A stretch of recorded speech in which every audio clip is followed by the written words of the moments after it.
네, 이번 시간에는 마지막 시간으로요. 육시거마 경영의 마스터 플랜을 수립하는 방법에 대해서 말씀을 드리도록 하겠습니다. 육시거마에 대한 공부는 지금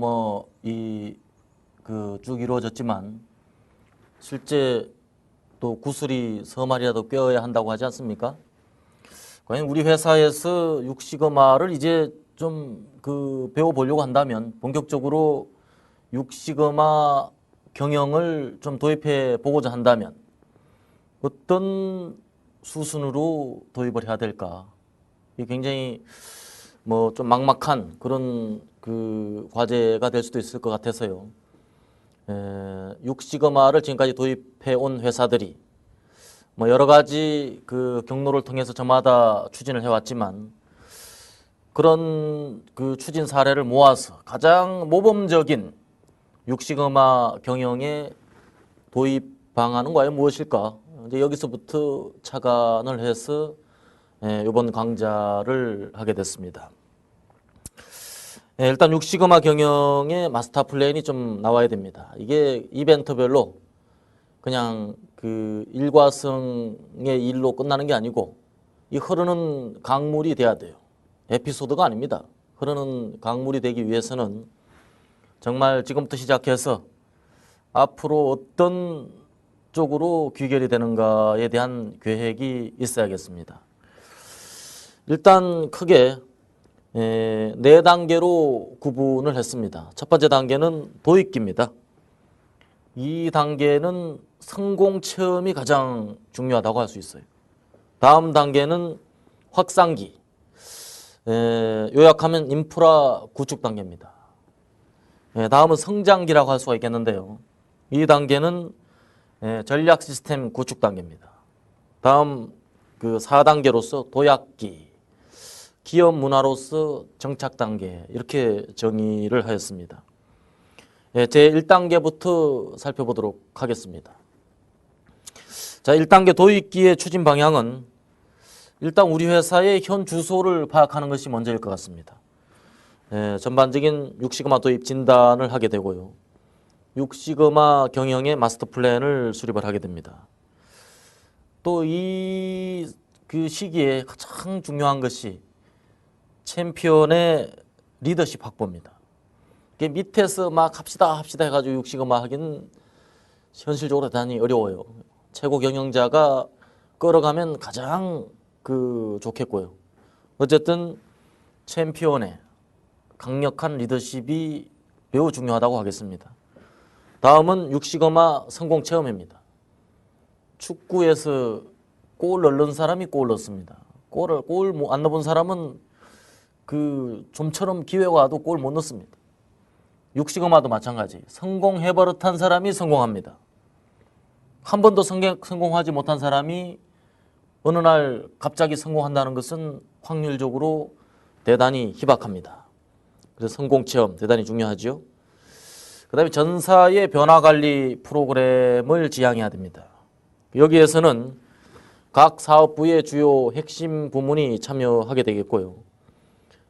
역시 초기에는 전체를 막 참여해서 너무 큰 규모로 가져가기보다는 시범 프로젝트 형식으로 가져가는 게 다음에 성공 체험을 바탕으로 확산하는 그런 중요한 계기가 될 것 같습니다. 자, 이 당시의 주요 활동 계획. 일단은 추진 조직이 정비가 돼야 됩니다. 그 다음에 아까 진단 말씀을 드렸고요. 그 다음에 중장기 전략 계획. 중장기 전략 속에서 식스시그마가 과연 어떤 역할을 하게 될 것인가가 자리매김돼야 되겠고요. 이 단계에서는 전사 워크샵이 진행이 되게 됩니다. 이 워크샵의 목적은 과제를 선정하기 위한 것입니다. 챔피언 교육이 수반이 되게 되겠고요. 여기에서 핵심 인재도 선발이 됩니다. 또 과제를 모니터링하는 그런 체계도 구축이 됩니다. 필요에 따라서 우수 기업에 대한 벤치마킹도 수행이 되면 좋습니다. 그래서 대략 이 기간은 1년 차에 그 1년 동안 그 수행이 될 수 있는 그런 기간으로 보여집니다. 다음 확산기가 되겠는데요. 확산기는 전 사업부로 확대하는 것입니다. 우리 도입기에서 그 어떤 아웃풋을 냈습니까? 성공 체험. 이렇게 하니까 되는구나. 고질적으로 풀리지 않았던 문제가 비로소 풀렸다는 거죠. 그래서 전사 경영 품질의 그 수준, 베이스라인을 평가하게 되겠고요. 그다음에 전사 확산을 하는 그런 그 기반을 시범 프로젝트의 성공으로 구축을 했습니다. 그다음에 강력한 변화 혁신의 동기가 생겼고요. 혁신 인프라도 어느 정도 마련이 되었을 겁니다.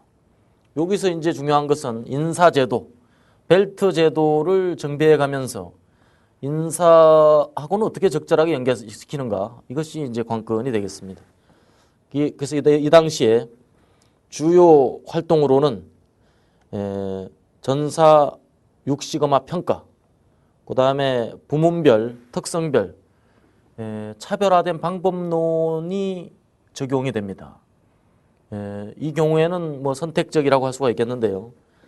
사무 간접 부분, 또 제조 부문, 영업, 그래서 그 프로그램을 달리해서 정말 우리 회사에 맞는 그런 프로그램을 초기에 디자인할 수가 있겠습니다.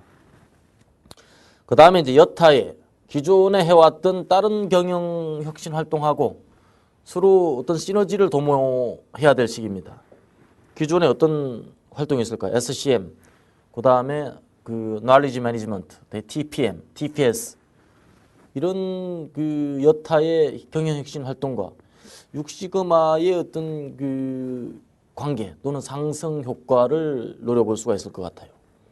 그 다음에 이제 계층별로 교육이 확산이 되겠고요. 6시그마 프로젝트도 확산됩니다. 특히 이 시기에는 사내 마스터 블랙벨트 후보가 선발이 돼서 체계적으로 교육을 받게 되겠습니다. 이것이 2년차 약 이노베이션 메소드를 강력하게 도입하는 그런 상황입니다. 다음 이제 3년차 성장기가 되겠는데요. 이때는 이제 전략적 연계 시스템, 전략 오리엔트된 6시그마 또는 6시그마와 BPMS, 비즈니스 프로세스 매니지먼트 시스템과 6시그마가 어떻게 적절하게 조화될 수 있을 것인가. 그 다음에 이제 밸류 중심의 혁신 기반을 구축하게 됩니다. 그 다음에 이제 챔피언은 여러 가지 이제 학습 효과를 바탕으로 메가 프로젝트에 도전하게 됩니다. 메가 프로젝트는 뭡니까? 우리 회사를 바꾸는 프로젝트가 메가 프로젝트예요. 그 다음에 이제 그 추진 범위는 챔피언이 중심이 돼서 신사업, 신상품에 도전하는 그런 대규모 프로젝트에 도전하게 되겠고요. 이때의 주요 활동으로는 6시그마 BPMS, 그 다음에 챔피언 메가 프로젝트, DFSS가 아마 이 시점에 등장을 하면 좋습니다. 그 다음에 이제 MBB가 드디어 한두 명 탄생이 되어서 사내의 진짜 코치로서 역할을 하는 시점이 되겠고요. 그 다음에 이 시점에 비로소 자사만의 고유 모델, 6시그마 방법론이 탄생이 됩니다. 자, 이것이 이제 3년차 비즈니스 스트래티지와 연계되었다, 이렇게 이야기할 수가 있을 것 같고요. 그 다음에 이제 도약기입니다. 기업 문화로 정착 단계, 4년차 이후에 거의 그 문화로서 성화되는 그런 단계가 되겠는데요. 추진 방향은 이제 그 더 이상 컨설턴트에 의존하기보다는 자체 수행 능력을 강화하게 되겠고요. 새로운 도약의 기회를 창출하고, 그다음 6시그마 그 이후 업그레이드된 그런 프로그램도 그 고려해 볼 수 있는 그런 단계가 될 것입니다. 그다음 이 당시에 초점은 지금까지 해왔던 6시그마를 재해석하고 향후의 방향성을 재정립하는 그런 정도의 어떤 변화의 모색이 필요하겠고요. 주요한 활동 계획으로는 6시그마 어세스먼트, 평가입니다. 그 다음에 자사만의 고유한 모델을 정립을 하게 됩니다. 그 다음에 지속적인 경영 혁신의 그 방법론으로서 6시그마가 과연 어떻게 자리매김될지 전략적 선택이 필요한 시기라고 하겠습니다. 그래서 시그마 수준으로도 거의 5시그마 이상의 레벨에 도전하는 그런 6시그마 혁신이 자리 잡는 그런 인류 기업으로의 어떤 도약, 그 도약이 전혀 무색하지 않는 그런 정도 수준이라고 할 수가 있겠습니다. 다음은 단계별 주요 추진 항목입니다. 도입기 때는 원 웨이브, 투 웨이브, 주로 이제 식스 시그마 프로젝트를 이렇게 웨이브로 표현을 합니다. 도입기에는 비전 전략을 리뷰하고 통합 경영 핵심 모델을 구축하고 중장기 혁신은 플랜을 점검합니다. 그 다음에 이제 선택적으로 우리 회사의 COPQ 진단 또 관련된 시스템을 구축을 하게 됩니다. 이게 이제 전략적 운영 체계에서 해야 될 일이고요.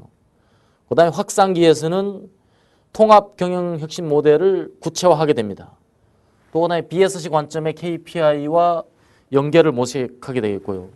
그 다음에 4웨이브, 4웨이브 이상에서는 6시그마 BPMS를 검토를 할 시기입니다. 그 다음에 이제 전사 혁신 성과 체계 진단과 거기에 부합되는 그 프로그램의 업그레이드가 필요한 그런 시점이라고 생각이 들고요. 그 다음에 핵심 역량적인 측면에서 도입기에서는 챔피언 역량, 그 다음에 블랙벨트 GB 육성이 초점이 되겠고요. 점차 확산기로 가면서 챔피언 능력 강화, 그 다음 MBB 육성 쪽으로 무게 중심이 이동되게 되겠습니다. 그 다음에 이제 설비 보전, TPM과 연계한다거나 여러 가지 다른 혁신 프로그램과 시너지 효과를 도모하는 것. 그 다음에 이제 신사업 발굴, 저변 확대를 위한 메가 프로젝트로 점차 무게 중심이 이동이 됩니다. 그 다음에 이제 전략적 도구로서 신사업 추진, 그 다음에 가치 혁신 쪽으로 뭔가 전이가 되는 이런 계기가 되겠습니다. 그 다음에 변화 관리 시스템의 레벨에서도 1차 년도에는 초청 강연, 벤치마킹 위주로 진행이 되다가 그 다음에 확산기에 접어들면서 G의 워크아웃 같은 이런 기반적인 변화 관리 프로그램이 도입이 돼서 정말 우리 회사의 진정한 변화를 유도해내는 그런 단계로 진행이 되게 됩니다. 그 다음에 통합혁신 모니터링 체계가 구축이 되겠고요. 구체적으로 도약기 이후에는 통합혁신 활동과 인사제도, 6시그마가 완벽하게 연계되게 됩니다. 또한 정보 공유 체계에도 도입기의 투웨이브에서부터는 출발을 해야 됩니다. 6시그마 혁신 페스티벌 같은 것을 개최해서 전사의 어떤 확산이나 마인드 제고에 적극 노력해야 될 때입니다. 그 다음에 이제 프로세서 사후관리 체계 구축, 또 PTS 시스템, 프로젝트 트래킹 시스템입니다. 프로젝트가 초기에는 10개 미만의 프로젝트로 진행될 때는 수작업으로도 관리가 가능하겠습니다만은 100개, 200개 진행되면 이제 수작업으로 관리할 수 없습니다. 그래서 프로젝트의 등록서부터 진도 관리, 마지막 성과 관리까지 체계적으로 수행할 수 있는 PTS 시스템의 도입을 적극 검토를 해봐야 될 때입니다. 다음은 전략적 경영혁신 체계와 연계입니다. 문제와 기회는 대단히 동시적이고 체계적인 분석을 요합니다. 그래서 1차적으로 중요한 것은 전략의 명확화가 되겠습니다. 이것은 회사의 방향성이죠. 그 다음에는 환경 분석이 되겠습니다. 그 다음에 세 번째는 핵심 이슈를 추출하는 단계가 되겠습니다. 그래서 이 단계에서 추출되는 주요 아웃풋은 전략 명확화. 그래서 우리 회사의 전략 비전, 전략 과제, KPI와 미달되는 요인이 도출이 됩니다. 그 다음에 이제 시장이 세분화되고 고객이 세분화됩니다. 이것은 어디서 나옵니까? 환경 분석에서 나옵니다. 그 다음에 내부 능력 분석이 이루어집니다. 그래서 항상 외부 환경 분석과 내부 능력 분석, 이 두 가지는 양면의 동전과도 같습니다. 그래서 핵심 역량 및 프로세스가 도출이 됩니다. 그 다음에 이제 핵심 이슈가 도출이 되는데요. 이 핵심 이슈는 어디로 연결됩니까? 결국은 우리 회사의 빅 Y가 뭐냐? 이 말은 무슨 의미입니까? 우리가 하고 있는 프로젝트는 그 목적이 무엇입니까? CEO의 대시보드를 향상시키는 프로젝트여야 합니다. 그냥 줄기, 가지, 표도 나지 않는 6시그마 프로젝트를 아무리 양산한다 한들 경영에 어떤 성과가 있겠습니까? 그래서 경영에 본질적으로 바로 임팩트를 줄 수 있는 그것이 뭡니까? 그게 비과이예요. 그러한 비과이는 결국 최고 경영자의 대시보드, 최고 경영자의 척도를 향상시키는 그런 역할을 하게 됩니다. 이것이 전략적 경영 혁신 체계를 구축하는 가장 핵심적인 키가 됩니다. 요 단계는 개별적인 혁신 활동이 그 전략과 맞물려서 그 얼라이먼트를 같이 하는 거예요. 그래서 전략 오리엔트돼 있을 때 혁신 활동은 비로소 빛을 발한다고 할 수가 있겠습니다. 다음으로는 아까 전장과 연계되는 그런 줄기가 되겠는데요. 비전 전략과 연계한 6시그마입니다. 그 장기적 관점에서 보면 6시그마 성공의 가장 중요 팩타를 꼽자면 역시 경영 전략과 성과 관리 체계화하고 연동되는 것입니다. 그래서 우리 그림으로 보면 최고 하단에 보면 역시 인프라스트럭처 주로 이제 IT적인 그다음에 ERP적인 그런 데이터가 바탕이 되겠고요. 거기에서 SCM Supply Chain Management죠. 그다음에 ABC Activity Based Cost 이 활동 원가죠. 그다음에 CRM Customer Relationship Marketing 이런 기본적인 시스템이 바탕이 됩니다. 그 위에 Business Process Management BPM이 등장을 하게 되겠고요. 그것들이 비로소 비즈니스 프로세스 매저. 프로세스 매저는 프로세스의 척도입니다. 그 프로세스의 척도가 좋아지면 뭐가 좋아집니까? 퍼포먼스 매저가 좋아집니다. 이게 KPI예요. KPI가 좋아지면 뭐가 좋아지는 겁니까? Corporate Value, 비전을 향해서 한 발짝 나아갔다 이렇게 볼 수가 있어요. 그래서 식스시그마 이후에 우리가 정말 세 가지 관리해야 될 것이 있다면 첫째, 퍼포먼스 매니지먼트입니다. 그게 첫 번째죠. 성과 관리입니다. 두 번째는 프로세스 매니지먼트예요. 그 다음에 세 번째는 프로젝트 매니지먼트입니다.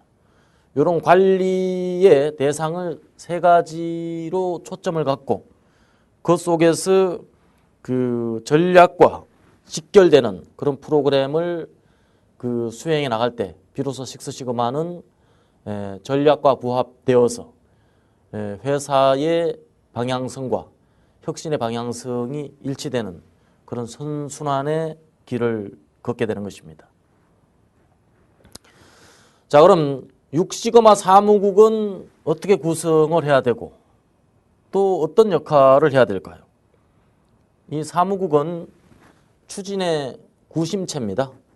그래서 6시그마 사무국에서 해야 될 일은 대단히 방대한데요. 우선 6시그마 위원회를 운영해야 됩니다. 6시그마 경영위원회는 통상 CEO가 위원장이 됩니다. 그래서 매월 1회 챔피언들의 회의체로 구성이 되겠는데요. 여기에서는 주로 혁신 성과와 방향성에 관련된 최고 의사결정을 하는 그런 기구가 되겠습니다. 그 다음에 또 하나의 기구로는 6시그마 평가위원회가 가동이 됩니다. 6시그마 평가위원회는 상하반기 각 1회, 반기에 한 번씩 진행되는 거죠.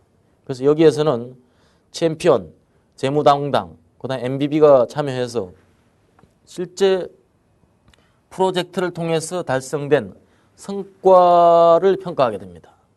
그래서 이 평가 결과를 6시그마 위원회에 보고해서 6시그마 추진의 방향성을 의사결정하는 그런 보조적인 기구로서 운영이 되겠습니다. 그 다음에 이제 모든 위원회를 6시그마 사무국에서 실무적으로 백업을 해주고요. 또 하나는 육시거마 사무국 산하에 육시거마 아카데미가 형성이 됩니다. 이것은 뭐 상설 조직이라기보다는 비상설 조직입니다. 그래서 육시거마 아카데미는 주로 마스터 블랙벨트들로 구성이 됩니다. 그래서 사업부 단위에 한두 명씩 참여해서 주로 전략과제를 수행하고 리뷰하고 또 서로 의견을 교류하고 그 다음에 이제 각 사업부별 과제 지도, 임직원 대상 교육을 하기도 하고 또 로드맵, 교재 개발 여러 가지 정말 육시거마를 실무적으로 지원하는 그런 지식의 메카로서 역할을 하게 되겠습니다. 그 다음에 육시거마 사무국은 그럼 어떤 일을 주로 하는 것입니까? 첫째, 역시 전략적 기획입니다. 그래서 보통 차장이나 과장급 한 명이서 이 일을 수행하게 되겠는데요. 회사의 어떤 규모 여하에 따라서 차이가 있는 조직이라고 하겠습니다. 이 조직은 대략 한 1000명 정도의 조직에서 기준으로 보시면 되겠어요. 그래서 전략계획은 육시거마 전략 방향 수립, 중장기 마스터 플랜, 전사 경영 성과 평가, 또 전사 변화 관리를 기획하는 일을 담당을 하게 됩니다. 그 다음에 두 번째 기능은 프로젝트 관리입니다. 이것은 이제 과장 및 대리급 한두 명이 담당을 하게 되겠는데요. 역시 육시거마의 중심은 프로젝트입니다. 그 프로젝트가 잘 되어야지만이 성과가 창출이 되는 거죠. 그래서 프로젝트의 진척 관리, 진도 관리가 관리의 핵심입니다. 다음은 프로젝트가 잘 진행될 수 있도록 활동을 지원하는 역할을 하게 됩니다. 도와주는 역할. 그래서 간섭하고 평가하는 것이 아니라 어떻게 도와줄까? 뭐가 이 시기에 장애물인가를 파악해서 프로젝트가 성공을 향해 나아갈 수 있도록 지원해주는 역할이 되겠습니다. 또한 프로젝트 사후관리. 프로젝트는 관리되지 않는 순간 원위치 되는 그런 속성을 가지고 있어요. 그 성과도 지속적으로 모니터를 해줘야 유지가 됩니다. 그래서 관리가 가지는 역기능도 있지만 그런 순수 기능은 지속적으로 살려나가야 합니다. 그 다음에 교육 및 지원, 대리급 한 명 정도가 담당을 하게 되겠는데요. 연간 교육 지원, 교육계획을 수립하고 실제 교육을 직접 하는 게 아니라 컨설팅 기관 또는 컨설턴트를 섭외하고 또 강사를 섭외해서 교육을 진행하고요. 그 다음에 교육 성과를 평가하고 교육 과정을 개발하는 역할을 하게 됩니다. 다음은 이제 사무 지원인데요. 주로 이제 여직원이 담당을 하게 되는데 각종 일정 관리나 또 워딩 작업, 워드 작업을 진행을 하게 되죠. 그래서 전반적으로 이 외에도 혁신 부서는 회사별 특성에 따라서 여러 가지 업무를 병행하는 경우가 많아요. 현장 군임조, 그다음 현장 제안 관리, 또 TPM 추진, 또 회사의 성과 관리 업무를 병행하는 경우도 있고요. 그래서 현재 혁신 부서에서 하고 있는 일 플러스 육시거마를 도입하면서 필요한 어떤 일의 규모가 대략 이런 정도로 보시고 추진 구심체를 디자인하시면 되겠습니다. 다음은 이제 육시거마 도입 절차 및 준비해야 될 사항에 대해서 말씀을 드리겠습니다. 첫째, 도입 단계. 그래서 D-2달 전에는 육시거마에 대한 올바른 지식이 있어야 돼요. 잘 모르면 올바로 기획할 수가 없습니다. 해박하게 알아야 돼요. 그 다음에 이제 최고 경영자의 강력한 의지를 끄집어내야 돼요. 지원.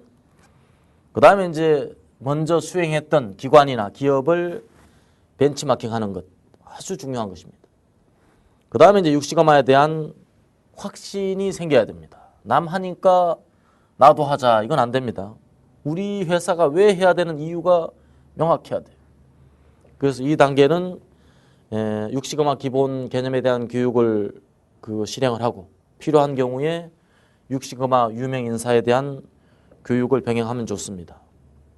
그 다음에 이제 벤치마킹. 육시거마 선도했던 기업에 가서 직접 분위기도 느껴보고 뭐가 문제입니까? 물어보기도 하는 이 단계를 빼놓을 수가 없습니다. 그 다음에 한 달 전에는 변화의 구심체를 선정을 해야 돼요. 혁신팀이 구성이 되고 역시 혼자는 못합니다. 컨설팅 기관을 선정해서 6시그마 도입을 위한 진단과 중장기 마스터 플랜을 수립을 합니다. 그래서 이때는 변화혁신 조직을 구성을 하게 돼요. 임원, 팀장, 과장, 대리 필요한 조직이 구성이 됩니다. 다음에 이제 도입 진단과 마스터 플랜이 수립이 되겠고요. 다음으로는 전 임직원의 그 교육이 수행이 되겠습니다. 그 다음에 이제 D-Day, 그야말로 출범을 하게 됩니다. 6시그마 비전을 선포하고요. 그 다음에 변화 혁신 과제를 도출해서 핵심 인재를 선발하고 6시그마 교육을 시작하게 됩니다. 이때는 6시그마 비전 선포식을 갖게 돼요. 소위 말하는 킥오프를 하게 되죠. 그 다음에 이제 프로젝트를 선정하는 워크숍을 임원 중심으로 갖게 되고요. 그 다음에 이제 바로 6시그마 블랙벨트 후보들을 선발해서 교육을 실행하게 됩니다. 그 다음에 이제 퍼스트 웨이브를 스타트를 하게 되겠는데요. 이때 중장기 마스터 플랜을 구체화하고 공지를 하게 됩니다. 그 다음에 이제 병행해서 프로젝트 성과를 관리하게 되고 커뮤니케이션 채널, 변화 핵심 인프라가 구축이 되겠습니다. 이때 이제 중장기 마스터 플랜을 구체화하게 되겠고요. 그 다음에 이제 블랙벨트, 그린벨트에 대한 교육을 시작을 하게 됩니다. 그 다음에 이제 프로젝트가 진행되기 때문에 자연스럽게 6시그마 진척도 관리가 진행이 되겠고요. 병행해서 변화 관리, 그 다음에 커뮤니케이션이 계속 지속적으로 일어나게 됩니다. 병행해서 추진 사무국에서는 6시그마 평가, 보상, 또 인사제도, 벨트제도 이런 각종 그 제도를 정비하는 일을 병행해서 추진을 하게 되겠습니다. 다음은 6시그마 그 프로젝트를 어떻게 추진하는가 추진 절차에 대해서 살펴보도록 하겠습니다. 6시그마 프로젝트를 추진하는 사이클은 D-Day를 기준으로 해서 플러스 한 달 동안 과제를 도출하게 됩니다. 그래서 현안 과제를 도출하고 프로젝트 및 블랙벨트를 선정하게 됩니다. 블랙벨트가 아니라 여기서는 이제 그 엄밀하게 말하면 블랙벨트 후보죠. 그냥 그 블랙벨트는 무조건 되는 것이 아니라 교육을 그 완료하고 또 프로젝트를 규정된 건수만큼 완수했을 때 비로소 블랙벨트의 자격을 얻게 되는 것입니다. 그 다음에 이제 프로젝트를 등록하고 킥오프를 진행되게 돼요. 요게 이제 한 달 전부터 D-Day까지 준비해야 될 사항들입니다. 그 다음에 이제 D-Day부터 그 D 플러스 5개월 동안 이제 DMA-IC가 시작이 되는데요. 일단은 기본적으로 6시그마 입문교육이 통상 진행이 됩니다. 약 3일에서 5일 사이에 그 기간을 정해서 기초 통계, 그 다음에 미니탭, 그 다음에 프로젝트 셀렉션에 관련된 기본적인 교육을 받게 됩니다. 그 다음에 이제 그 디파인 매저 단계에 대한 교육을 합숙 교육으로 받게 돼요. 통상 5일 교육을 받습니다. 그 다음에 3주 동안 프로젝트를 실행하게 됩니다. 그래서 항상 교육과 실행을 1주, 3주 형식으로 가져가게 됩니다. 그 다음 애널라이즈 단계는 또 1주 교육받고 3주 프로젝트를 실행하게 됩니다. 그 다음 임프로브 단계 마찬가지. 1주 교육받고 3주 실행하고. 그래서 1주 교육받고 3주 실행할 때도 컨설턴트의 지도가 그대로 병행되게 됩니다. 컨트롤 단계 마찬가지입니다. 일주일 교육받고 또 3주 동안 실행한 다음에 D 플러스 6개월째 비로소 이제 성과 평가를 하게 됩니다. 여기서 이제 필요에 따라서 베스트 프랙티스가 선정이 되고 선정된 베스트 프랙티스는 인사제도와 연계돼서 각종 뭐 인센티브가 주어지기도 합니다. 다음으로는 전사 공유, 벤치마킹이 이어지게 되겠고요. 그 다음에 이제 프로젝트가 끝났다고 바로 성과 1차 끝내는 게 아니고 3개월 또는 6개월 후에 지속적으로 성과 검증되고 또 재평가됩니다. 그 다음에 이제 그 블랙벨트의 여정이 고독하고 혹독한 끝없는 여정으로 정의가 됩니다. 그래서 프로젝트가 끝나면 이걸로 끝이 아니고 차기 프로젝트를 선정합니다. 그래서 항상 끝없는 여정을 걸어가게 되고요. 또 1차 프로젝트가 끝나게 되면 또 2차로 후보 블랙벨트를 또 선정해서 또 새로운 과제를 플러스해서 점점 과제가 늘어나게 되는 것입니다. 이와 같은 과정으로 블랙벨트가 계속 이 교육되고 양성이 되게 되겠고요. 지속적으로 비비가 인정이 되고 또 사내 프로젝트 성과가 확산되고 또 수평적으로나 수직적으로 심지어는 협력사까지 확산돼서 프로젝트가 진행이 되게 되는 것입니다. 이상에서 살펴본 바와 같이 6시거마와 관계된 전체 마스터 플랜, 그 다음에 단계별 주요 추진 항목, 그 다음에 전략적 경영신 체계와 연계, 다음으로는 비전 전략과 연계한 6시거마, 그 다음에 6시거마 사무국의 구성과 역할, 그 다음에 6시거마 도입 절차에서부터 그 준비하는 과정, 그 다음에 6시거마 프로젝트가 세부적으로 그 어떤 교육과 어떤 절차에 의해서 수행이 되는가를 살펴보았고요. 여러분들 그 회사 나름대로 회사의 규모나 또 지금 실행하고 있는 여러 가지 혁신 프로그램과 여러 가지 조화를 아마 생각하셔야 될 겁니다. 그래서 적절한 프로젝트의 숫자, 파일럿 시범 프로젝트 운영에서부터 확산 계획에 대한 마스터 플랜을 지금 제가 제시한 그런 가이드라인에 근거해서 계획을 세우시면 가장 시행착오가 적고 가장 알뜰한 6시거마 추진이 될 수 있을 것으로 생각이 듭니다.